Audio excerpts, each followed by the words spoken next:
Ngayon po, dapat meron tayong makukunan ng murang langis.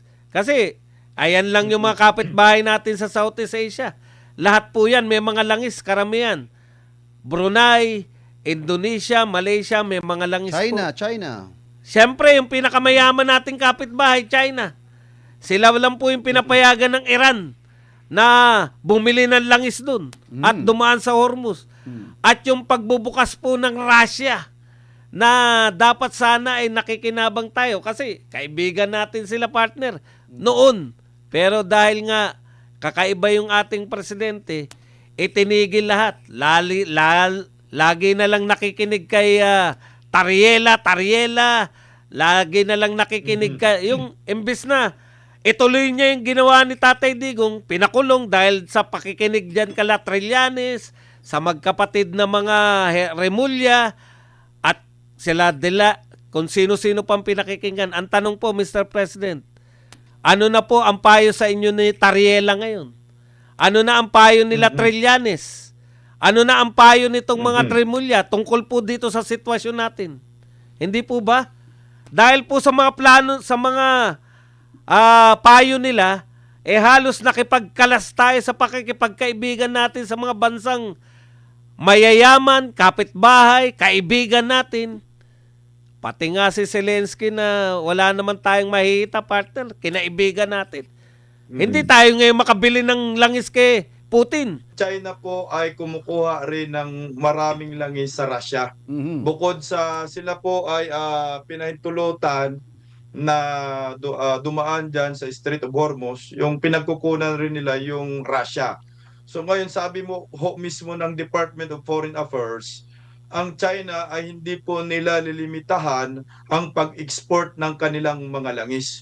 So ang tanong lang naman natin dito, bibigyan kaya tayo ng China ng langis nila na inaangkat nila sa Russia at kinukuha ngayon sa Middle East? Yun yung napakalaking tanong. Dahil ang ating stand ng gobyerno ay talagang masasabi nating anti-China ho sila. So dito natin singilin itong sila ni Antonio Carpio, Risa Hontiveros, Laila de Lima, Jokno, Tariela, Gibo. So ngayon, ano po ang stand ninyo dito? Na wala po tayong ibang choice na pagkukunan ng langis dahil nakaranas tayo ng crisis ay ang China lamang.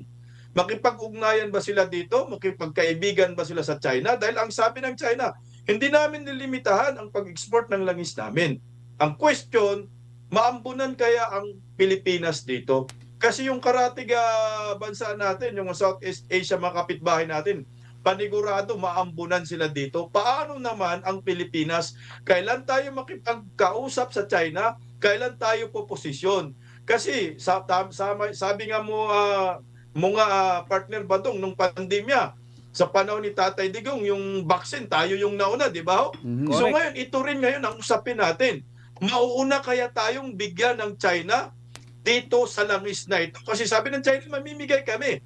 Kakainin kaya ng mga anti-China policy ng gobyernong Marcos ang kanilang pride dito, mga kapartner? Kasi kung ako ho, ibaba ko na yung pride ninyo, yung panga ninyo, ibaba nyo na, huwag nyo na pong masyadong itaas yung panga ninyo. Kailangan po natin ang China sa mga panahong ito. Yan ang maliwanag dyan, mga kapartner. Alam mo, mga kapartner, no, ang sinabi kasi ng Iran, hindi ho sila po pwedeng hindi pwedeng isarado nila yung kalakalan sa sa langis. Ang pangunahin nilang kliyente sa langis na ini-export nila ay yung China. So ngayon, ang China ngayon ay binubusog ngayon ng Iran ng langis. So ito po yung nangyayari ngayon.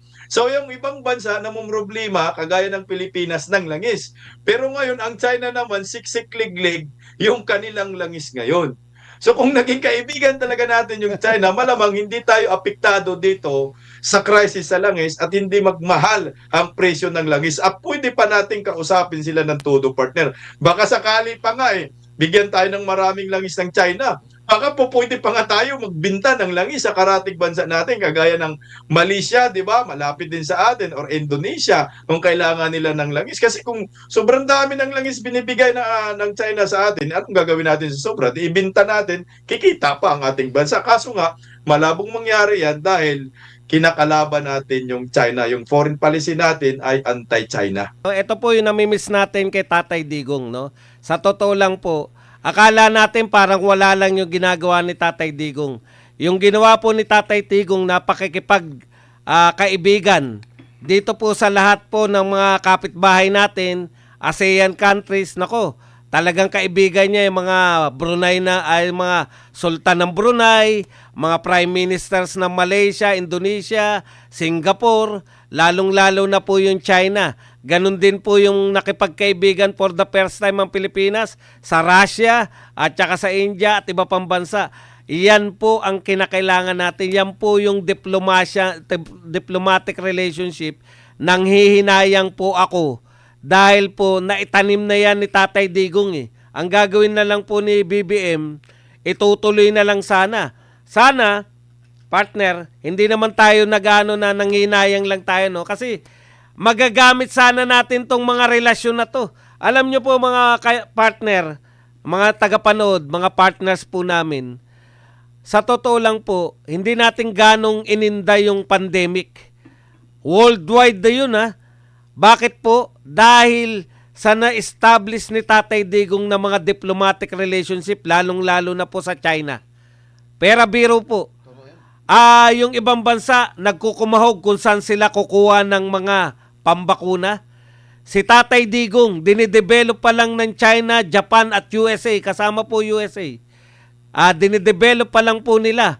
Nakikipagkontrata na po tayo na pag nagkaroon sila ng bakuna, ay bigyan naman tayo o baka mabentahan man lang tayo. Dahil po yan sa ginawa niya na una na pakikipagkaibigan partner. Kumbaga, dumating man yung panahon, hindi naman iniisip ni Tatay Digong na magkakaroon ng pandemya sa simula ng kanyang termino, pero naisip niya na yung friends to all, enemies to none, partner. Tapos naging mabilis. Nagamit niya talaga itong mga pakikipagkaibigan na to nung panahon ng pandemya, partner. Meron kagad hindi tayo naubusan ng bakuna, partner, sa totoo lang. Binigyan pa tayo ng mga libre ng China. Ngayon po, dapat meron tayong makukunan ng murang langis. Kasi ayan lang yung mga kapitbahay natin sa Southeast Asia. Lahat po yan, may mga langis, karamihan. Brunei, Indonesia, Malaysia, may mga langis po. China. Siyempre, yung pinakamayaman nating kapitbahay, China. Sila lang po yung pinapayagan ng Iran na bumili ng langis dun at dumaan sa Hormuz. At yung pagbubukas po ng Russia na dapat sana ay nakikinabang tayo kasi kaibigan natin sila, partner, noon. Pero dahil nga kakaiba yung ating presidente, itinigil lahat. Lagi na lang nakikinig kay Tariela. Lagi na lang nakikinig kay yung imbes na ituloy niya yung ginawa ni Tatay Digong, pinakulong dahil sa pakikinig dyan kala Trillanes, sa magkapatid na mga Remulla, at sila kung sino-sino pang pinakikinggan. Ang tanong po, Mr. President, ano na po ang payo sa inyo ni Tariela ngayon? Ano na ang payo nila Trillanes? Ano na ang payo nitong mga Remulla tungkol po dito sa sitwasyon natin? Hindi po ba? Dahil po sa mga plano, sa mga payo nila, halos nakipagkalas tayo sa pakikipagkaibigan natin sa mga bansang mayayaman, kapitbahay, kaibigan natin. Pati nga si Zelensky na wala naman tayong mahihita, partner, kinaibigan natin.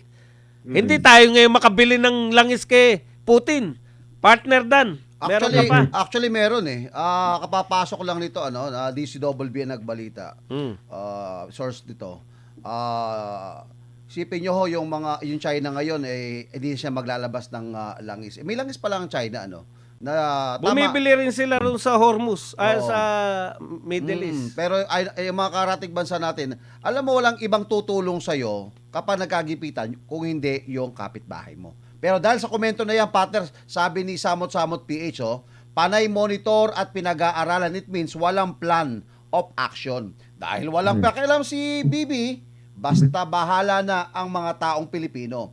Insensitive at manhid sa paghihirap ng mga tao. Partner Bisdak, Partner Bisdak. Partner, dugtungan ko lang itong sa issue sa China ha.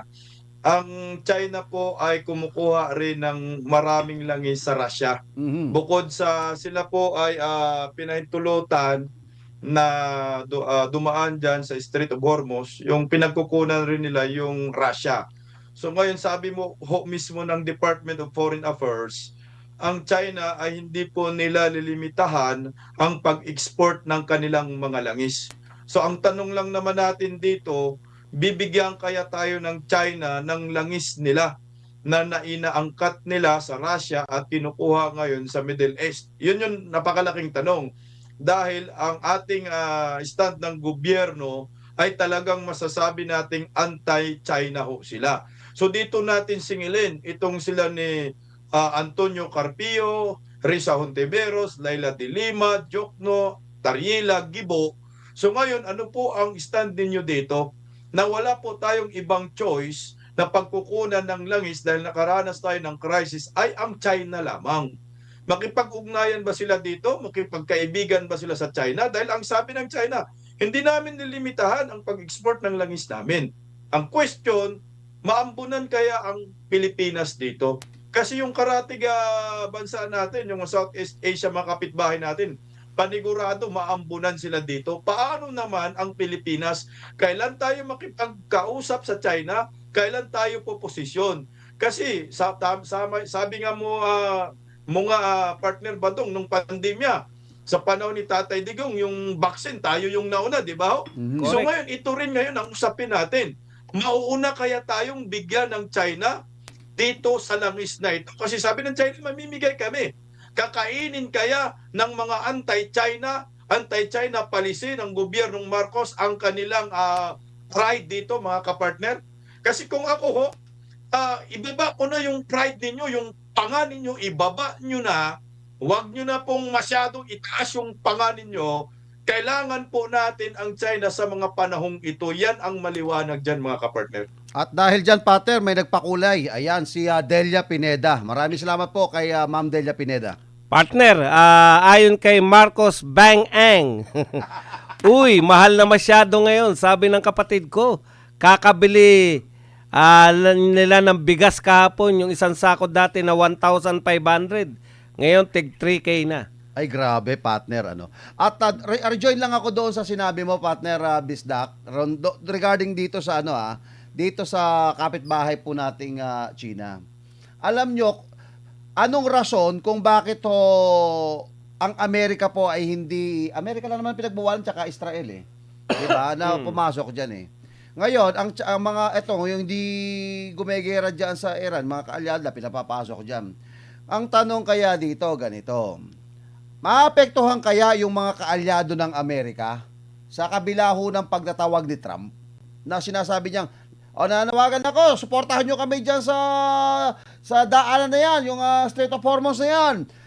Kung saan mag-deploy kayo ng mga warship nyo para alalayan nyo yung mga tangke na kukuha ng mga langis. Ang tanong ito, yung tanong kanina ni Partner Bisdak, makakakuha kaya tayo doon sa China? Ayan ang tanong Ako tingin ko hindi Pero kung idadaan sa Duterte yan, at idadaan sa Davao, baka Davao bigyan. Ako baka Davao bigyan, pero si Bongbong hindi bibigyan. Bongbong. Partner Bisdak, meron ka pa? Konti lang.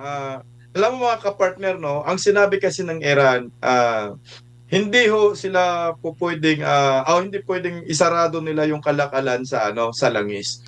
Ang pangunahin nilang kliyente sa langis na ini-export nila ay yung China. So ngayon, ang China ngayon ay binubusog ngayon ng Iran ng langis. So ito po yung nangyayari ngayon. So yung ibang bansa na problema kagaya ng Pilipinas ng langis. Pero ngayon, ang China naman siksik-liglig yung kanilang langis ngayon. So kung naging kaibigan talaga natin yung China, malamang hindi tayo apektado dito sa crisis sa langis at hindi magmahal ang presyo ng langis. At pwede pa natin kausapin sila ng todo, partner. Baka sakali pa nga bigyan tayo ng maraming langis ng China Baka po pwede pa nga tayo magbenta ng langis sa karatig bansa natin kagaya ng Malaysia, 'di ba? Malapit din sa atin, or Indonesia kung kailangan nila ng langis. Kasi kung sobrang dami ng langis binibigay ng China sa atin, anong gagawin natin sa sobra? Di ibenta natin, kikita pa ang ating bansa. Kaso nga, malabong mangyari yan dahil kinakalaban natin yung China. Yung foreign policy natin ay anti-China.